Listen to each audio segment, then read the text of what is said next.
이 이모 씨, 우리 역술인 협회 그 안에 그 이름도 없는 사람이다 이렇게 얘기를 하고 있다고 그래요? 저한테 물어보실 거예요. 네. 어느 분이 답변을 우리 여상훈 변호사? 원래 그런데 뭐 이런 제가 사실은 이 기사를 갖다 쓴 또 다른 동아일보 기자 제 후배여서 좀 물어봤어요. 아 그래요, 예. 물어보니까 이제 기자 말이 기자. 뭐 제가 이게 확인할 수 있는 게 전혀 없으니까 기자 예. 직접 물어보니까 예. 이분이 굉장히 달변이랍니다. 아하. 달변에다가 예. 약간의 이제 달변을 갖다 하면서 이제 전문성을 갖다 띄는 그런 단어들 갖다 사용하고 그래가지고 사람들이 이제 꼬박꼬박 잘 소화가 넘어간답니다. 예. 그래서 대부분의 이제 저지른 게 그런 걸로 아주 이제 하나씩 인맥을 구축했다고 뭐랄까 이제 자기 건물에 네트워크에 잡히면은 그걸 가지고 또 다른 사람한테 퍼뜨리고 그러면서 내가 이 사람을 갖다 아니까 이 사람 통해 가지고 어떤 경제적 이익을 갖다 봐주겠다, 문제 해결해 주겠다. 그러면서 이제 또 돈을 갖다 받아내고 이분이 이제 대부분 혐의가 이제 알선수재 아닙니까? 예, 여러 가지 네. 범죄 혐의도 많이 있는 분이네요. 네. 자, 여상훈 변호사. 예. 어쨌든 박근혜 대통령은 이번에 우리 조건희 기자의 특종 기사로 인해서 예. 박근혜 대통령이 세월호 참사 당일에 어쨌든 정윤회 씨를 만나지는 않은 것은 분명하다는 게 확인이 된 셈이네요. 제 생각에는 예. 이게 뭐 100%는 아니라고 봅니다. 아, 100%는 아니다? 네. 왜냐하면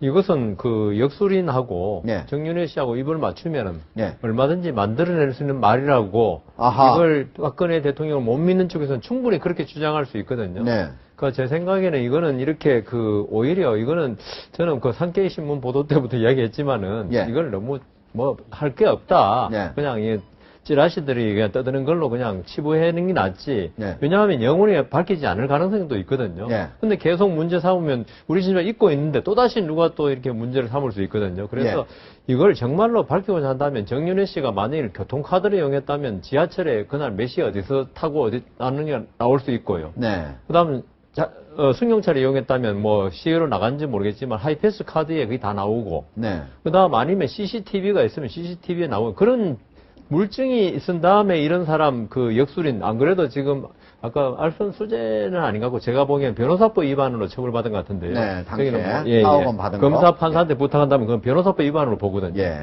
근데 그건 거의 실형입니다. 그것도. 네. 그런데 이런 믿을 수 없는 사람의 말을 가지고 그날 행적에 대해서 증거로 삼다는 것은 아하. 오히려 예. 별다른 가치가 없는 걸 가지고 내 말을 믿어달라 하는 게 돼가지고 예. 저는 오히려 부적절하다. 근데 이게 말이 아니고 예. 잠시만 말씀드립니다. 이게 산케이 신문 보도 수사건 관련해가지고 예. 정윤회 씨가 검찰에 참고인으로 소환됐다고 그럽니다. 예. 본인 동의하에 자신의 통화 기록을 갖다 검증을 갖다 해가지고 했기 때문에 그때 4시간 동안 그 장소에 있었던 거는 확실한 것 같습니다. 예. 그러니까 그런데 조님 말씀대로 예, 지금 이제 변호사 주변에서 변호사. 약간 오해하셨던 것 같은데 예. 검찰에서 정윤회 씨의 통화 기록을 조회를 하니까 기지국에 조회를 해보니까 4시간 동안 그 이모 씨의 사무실에서 핸드폰이 있었던 것이 발견이 됐기 때문에 정윤회 씨와 그 이모 씨가 만났다라는 사실을 검찰도 확인을 했었던 것이고 그 과정에서 계속 취재를 하면서 이런 사실이 밝혀졌던 걸로 알고 있습니다. 결국은 기지국을 예, 검찰이 그렇죠. 먼저 확인하니까 통화 내용을 강남에만 있었다는 것은 아니구나 그렇죠. 하는 거를 예. 추정을 할 수 예. 있게 된 그렇기 때문에 셈이네요. 정윤회 씨가 이모 씨의 사무실에 있었다라는 것이 핸드폰에 이게 기지국에서 검사를 해보니까 그쪽에 있었다는 게 이제 검찰에서 통신 기록을 확인을 해봐서 알겠던 사실. 만일 그렇다면 제가 예. 그런 걸 모르고 있었으니까 예. 잘못한 거 되지만 이게 대포폰도 있거든 농담 삼아. 예. 정윤회 씨가 자기 명의로 된 휴대폰 이 역술인 사무실 놔뒀으면은 어떻게 할 거냐. 내가 보기에는 정윤회 씨 이런 분도 휴대폰 한두 개 쓰는 게 아닐 거거든요. 예, 그러면 검찰에서 청와대에서 전화를 했을 때 기지국이 어딘지하고 그 다음에 바로 이 역술인 집에서 전화를 했을 때는 기지국이 어딘지를 확인해가지고 서로 동일한 기지국인지 아니면 다른 기지국인지 확인해서 만약에 다른 기지국으로 나온다고 하면은 분명히 가지는 않았다는 거 입증되는 거 아니겠습니까? 제가 뭐 그쪽 전문가가 아니라서 잘 모르겠는데요. 예. 저 여 변호사님 말씀에 좀 일리가 있다고 봐요. 네. 저는 이 정윤회 씨가 이 사람을 이른바 역술인이라고 자처하는, 한학자로 자처하는 이 사람을 만났냐 안 만났냐의 문제를 떠나서 지금 이 문제의 논점의 본질이 있잖아요, 기본적으로.